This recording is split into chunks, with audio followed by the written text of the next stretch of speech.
Well, it's that time of year. The honeybees are back. They have invaded the hummingbird feeders. Honeybees need sugar to make honey, I guess.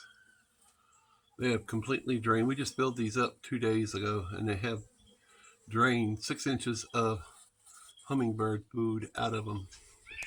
We have two of them. This one is empty as well.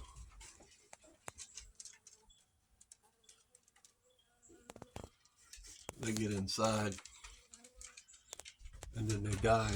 So more, I guess, live than die, but they're starving for that honey this time of year.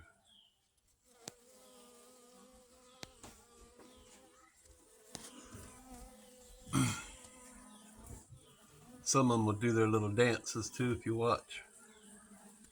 Crazy.